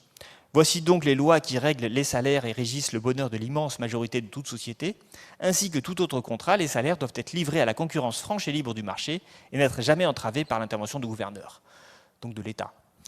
Et on voit bien ici que ce n'est pas du tout la même vision que Smith. Ricardo, il dit, voilà, c'est un principe fondamental, il ne faut pas perturber le marché, notamment le marché du travail. Donc les néolibéraux, je dis, sont une forme de néo-manchesterisme. C'est-à-dire qu'ils partent de la vision de Manchester, qui est de dire il existe un ordre naturel, il faut que l'État ne perturbe pas cet ordre naturel. Seulement, ils se trouvent confrontés, dans les années 30, à un certain nombre de problèmes. Les problèmes, c'est que la société, le laisser-faire, l'autorégulation des marchés ne fonctionne plus. Et alors, ça ne fonctionne plus pour 4 raisons. La première, c'est l'affaiblissement de la concurrence. Dans les années 30, et même avant cela, on s'aperçoit qu'il y a de plus en plus de très grandes entreprises qui vont arriver à avoir un pouvoir de marché très important, voire parfois devenir des monopoles. Et s'il y a des monopoles, par définition, il n'y a plus de prix de marché. Et s'il n'y a plus de prix de marché, eh bien, il n'y a plus d'autorégulation des marchés. Et donc, la question du laisser-faire va du coup se poser de manière accrue à ce moment-là. Est-ce que l'État doit intervenir pour rétablir la concurrence, de manière à plus intervenir? Vous voyez comment c'est le problème. C'est-à-dire que si on dit que l'État n'intervient pas, il faut qu'il y ait des prix de marché, encore faut-il qu'il y ait un marché. Et pour qu'il y ait un marché, il faut qu'il y ait de la concurrence. S'il y a un monopoleur, alors il va décider des propres prix, de ses prix comme il veut, et il ne va plus être soumis à la concurrence et au marché. Et donc, voilà, donc là, c'est un premier problème. Le deuxième problème, théorique, là aussi, c'est que dans les années 20, on va voir apparaître la publicité. Alors, elle existait déjà, mais elle va prendre une dimension bien plus importante avec l'apparition de la radio, des cinémas et le développement des campagnes d'affichage. Alors c'est quelque chose qui va être très important chez les intellectuels, et c'est notamment la manière dont les médias de masse vont finalement influencer les masses. Alors, vous voyez ces 2 affiches-là, qui sont très célèbres, sont des affiches qui viennent du Committee on Public Information, créé par Wilson en 1917, et qui s'est cherché en fait à convaincre les Américains des bienfaits de la Première Guerre mondiale, de l'entrée en guerre des États-Unis. Et donc, ça a eu un effet très important.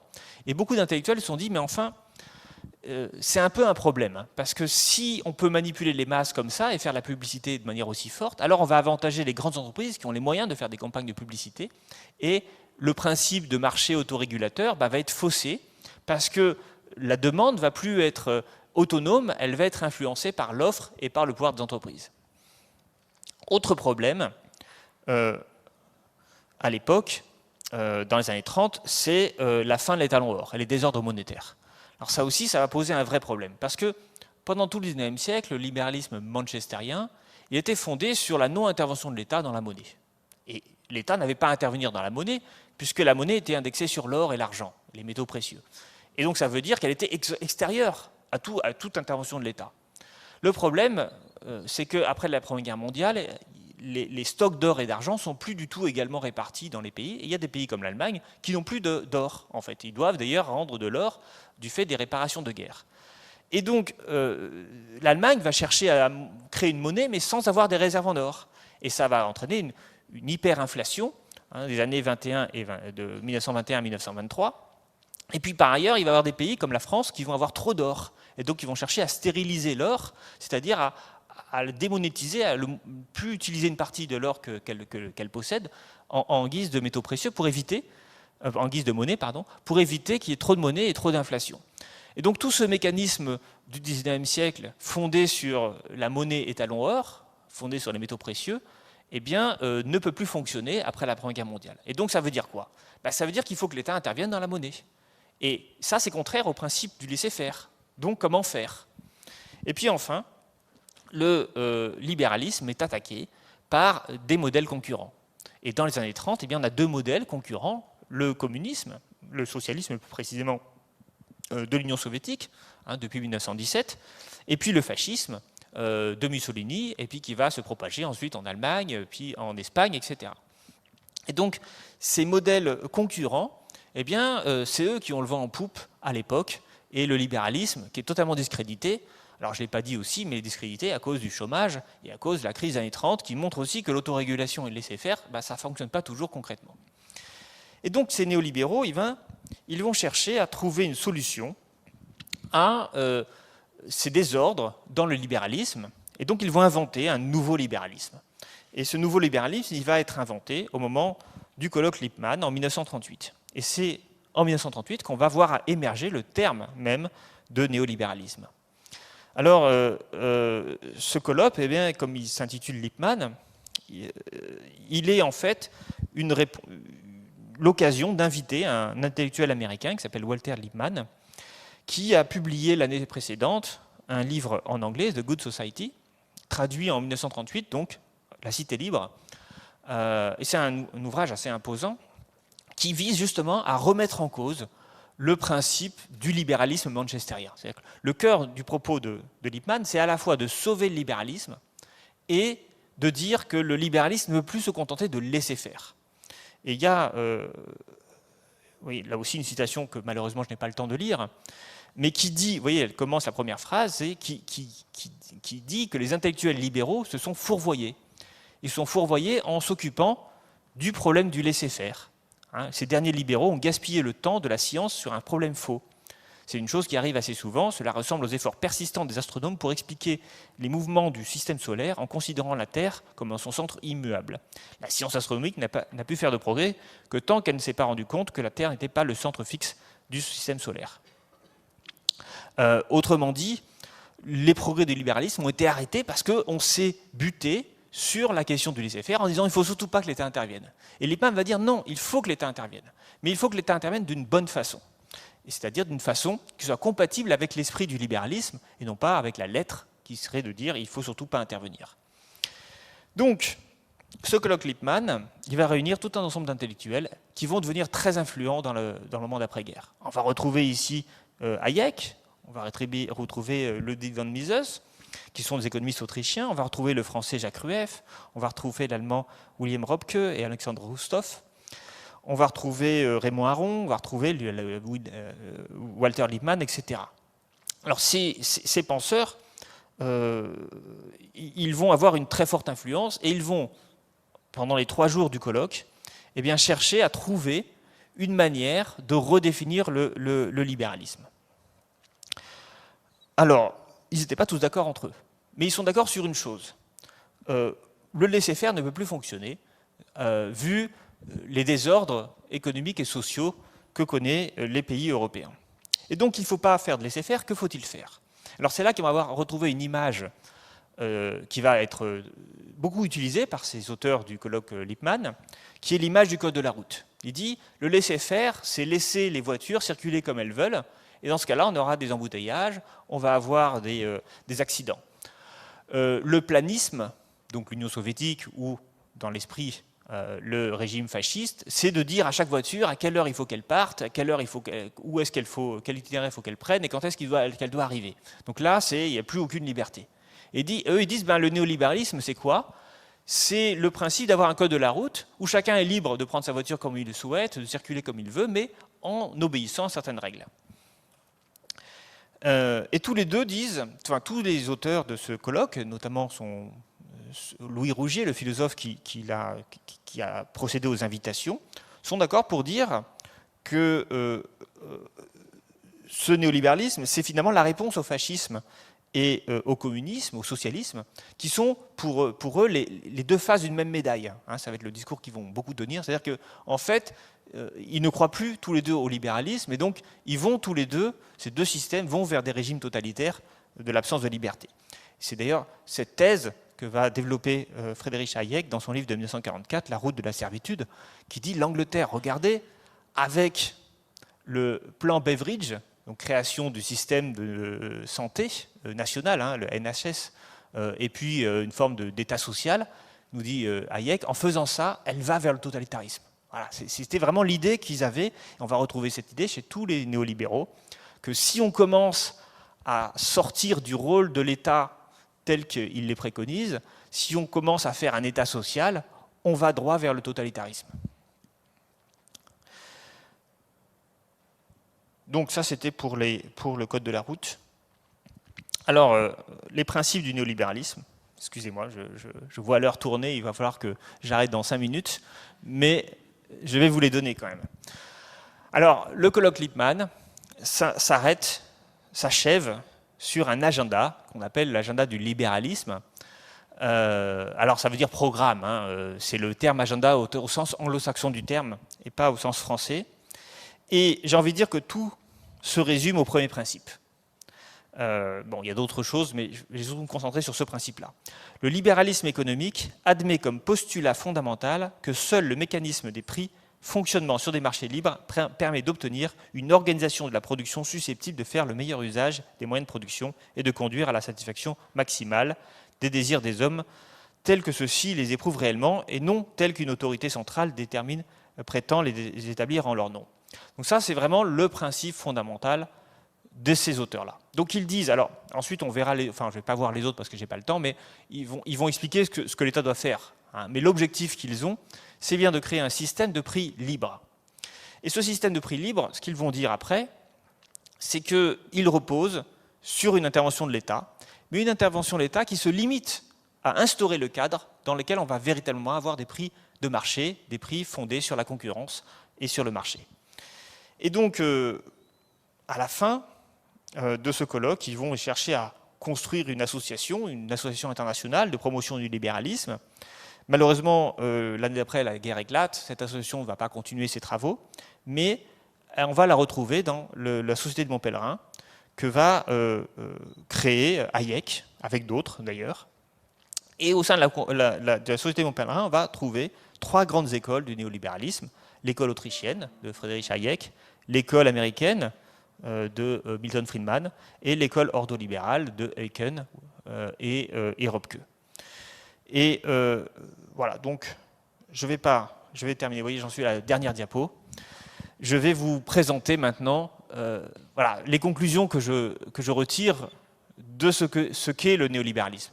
Et je le définis dans ce petit schéma qui montre en fait ce que c'est, qu'est-ce qui doit déterminer l'action de l'État dans l'économie. Alors, j'ai représenté sous forme d'un temple parce que je cherchais un moyen graphique visuel, si vous voulez, de comprendre les choses importantes, les objectifs et les fondements. Alors, les objectifs, c'est quoi?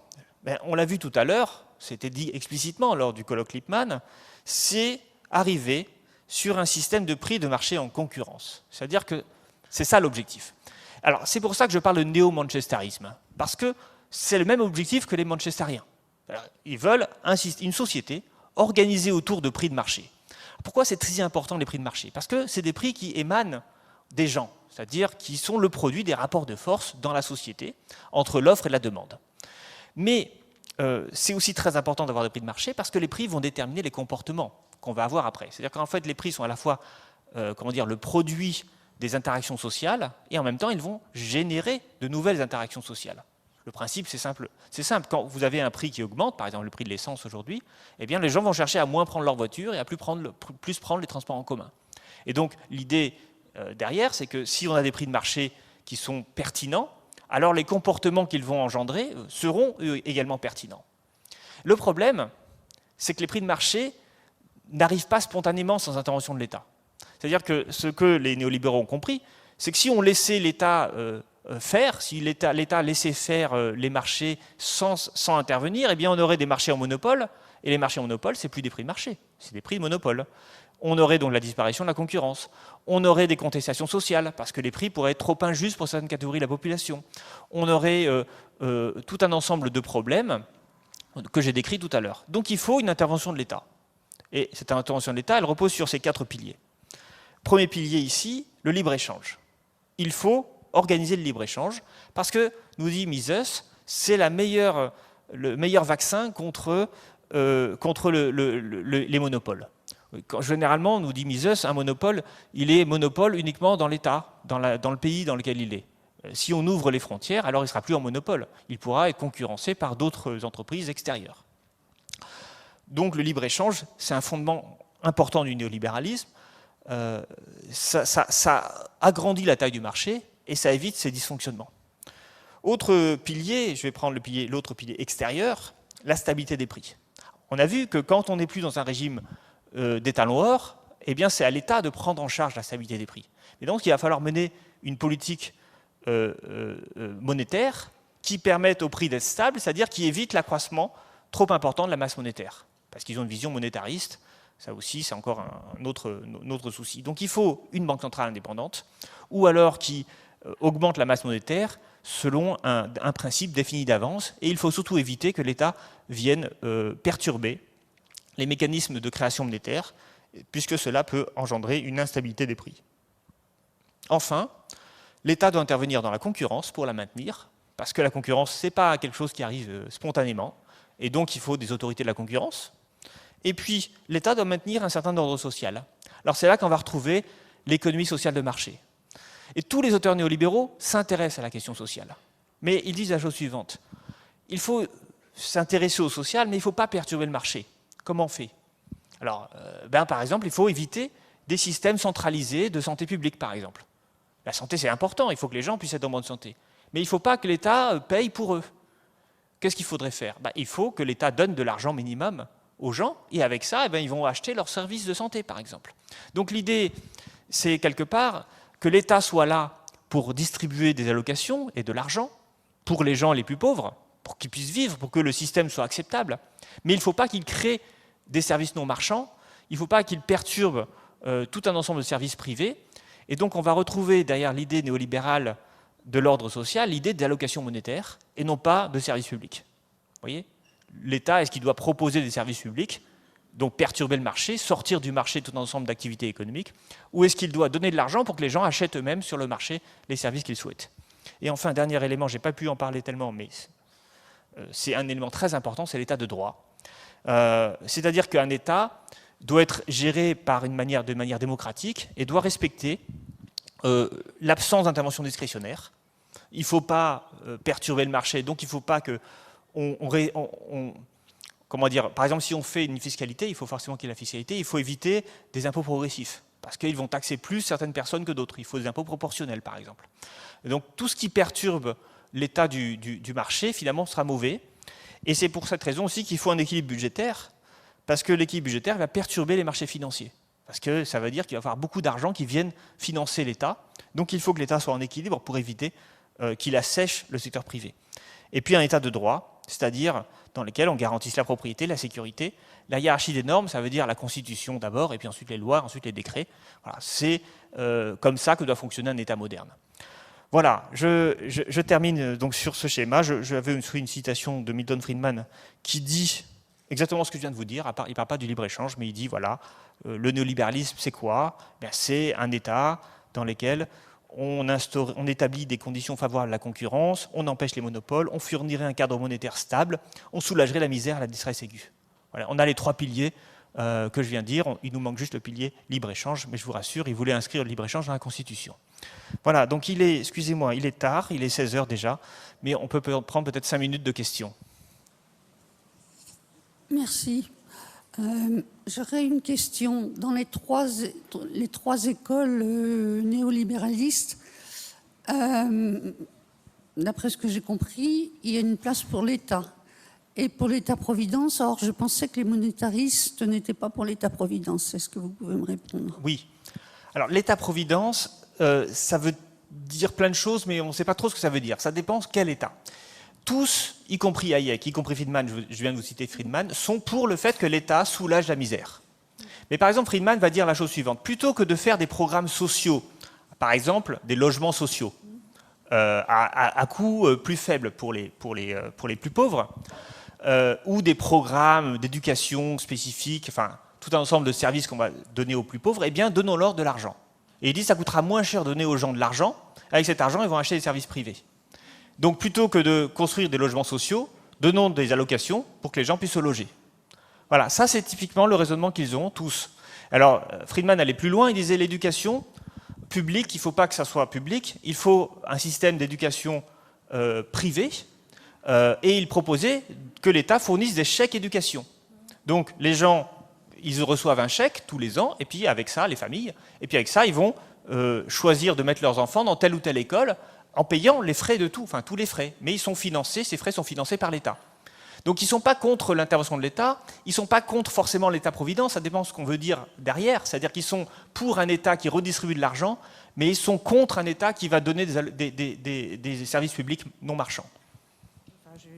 D'abord, merci, parce que ça a bien éclairé ma vision de la question, mais vous avez assez peu parlé du monde de la finance, comme on parle, comme disait l'autre il y a un peu de temps.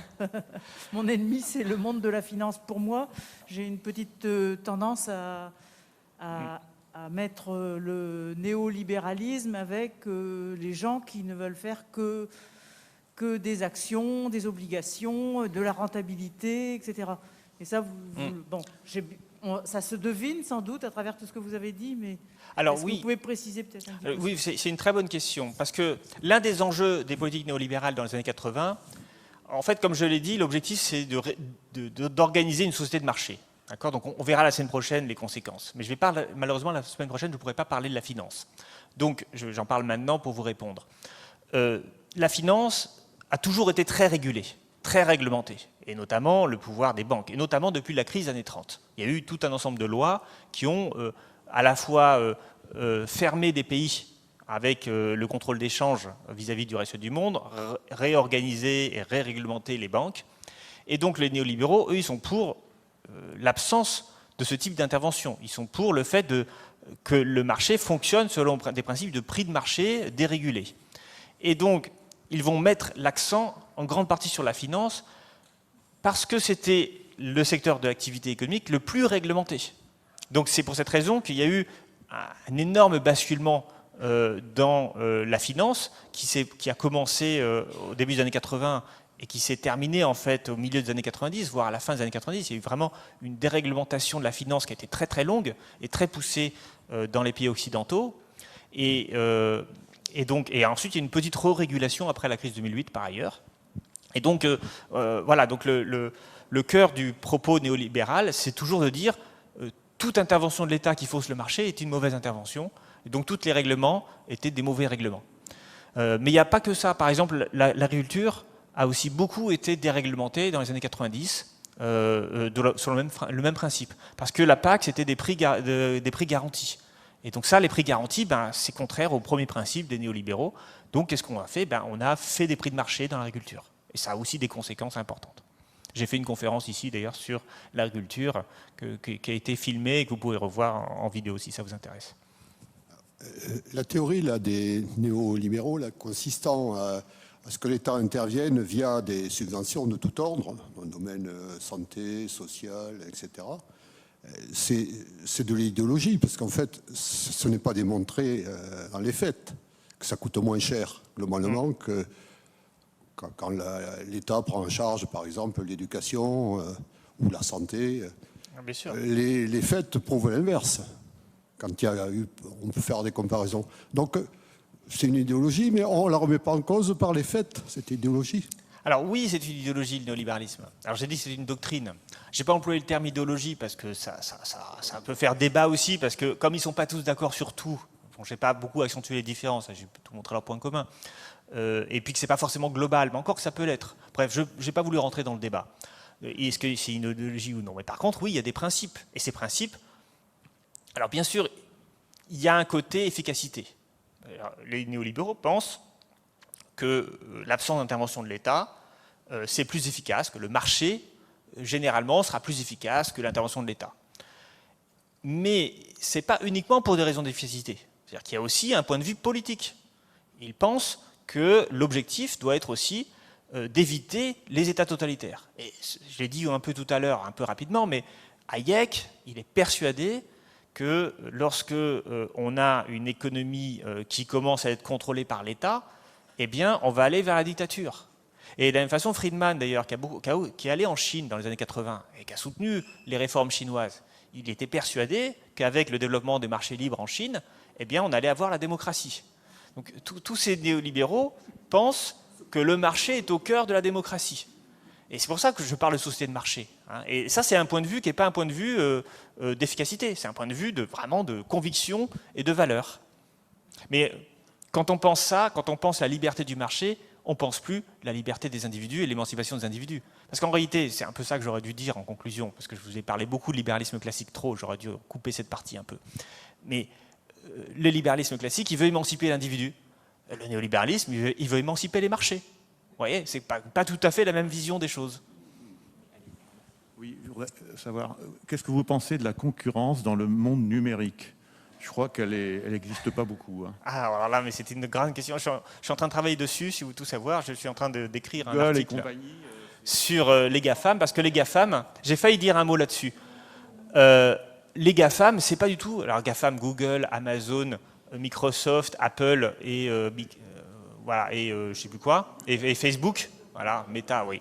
Bon, on dit GAFAM, c'est mieux que GAMAM. Bon, c'est des entreprises qui sont en situation de monopole, de fait. Et donc, et là, il y a un vrai problème dans l'idéologie néolibérale. Mais c'est la raison pour laquelle le néolibéralisme touche à sa fin aujourd'hui. Alors, je sais que je dis ça, ça va un peu vous surprendre. La pensée néolibérale, elle est encore au cœur de la pensée de nos responsables politiques, dans l'Union européenne, de beaucoup d'intellectuels. Mais en fait, pour moi, on est déjà en train de sortir du néolibéralisme. Par exemple, le monétarisme, ça ne marche plus du tout. Depuis le quantitative easing, les taux d'intérêt sont réglés par une autorité publique qui est la Banque centrale. C'est vrai en France, enfin en Europe, c'est vrai aux États-Unis, c'est vrai au Royaume-Uni. Et donc, l'idée de dépolitiser la monnaie, elle n'existe plus aujourd'hui. La concurrence, on voit bien qu'on n'arrive plus à la maintenir dans tous ces ensembles d'entreprises. Le libre-échange est en train de reculer partout. Alors maintenant, on a fait des sanctions contre la Russie, mais ça veut bien dire que finalement, la Russie, on va plus pouvoir échanger de moins en moins, en tout cas tout un ensemble de produits. Et en fait, c'est le livre sur lequel je suis en train de travailler en ce moment, qui va s'appeler « Déclin et chute du néolibéralisme », où je vais montrer que, en fait, tous ces piliers-là, le temple, il est quasiment effondré aujourd'hui. Et alors, on ne s'en rend pas forcément compte, mais la plupart de ces piliers ne fonctionnent plus du tout. Et même l'état de droit est remis en cause aujourd'hui. Alors, ça ne veut pas dire que ce qui va se passer après le néolibéralisme va être meilleur, ça peut être pire. Parce que la Chine, la Russie, ce n'est pas du néolibéralisme, hein, ou même la Turquie. Voilà, donc, et ce n'est pas des pays dans lesquels on a forcément envie de vivre. Et ça, c'est un travail que je vais faire. Mais la concurrence n'existe plus, c'est tout à fait vrai, notamment dans le numérique. Néolibéralisme et capitalisme. Le néolibéralisme serait la pensée du capitalisme ? Non. Non, le capitalisme, c'est vraiment un système qui a vécu selon différents régimes de gouvernance. Il y a eu un capitalisme keynésien dans l'après-guerre. Il y a aujourd'hui un capitalisme néolibéral qui est en train de mourir. Il y a eu du capitalisme manchesterien au XIXe siècle. Donc le capitalisme peut tout à fait s'adapter à différents systèmes de régulation. Et le néolibéralisme n'est qu'une manière de régler le capitalisme, ce qui veut dire que la fin du néolibéralisme ne signifie pas du tout, ou pas forcément, la fin du capitalisme. Ça ne veut pas dire que le capitalisme ne va pas avoir une fin, par ailleurs, hein, mais ce sont deux choses différentes. Voilà. Merci.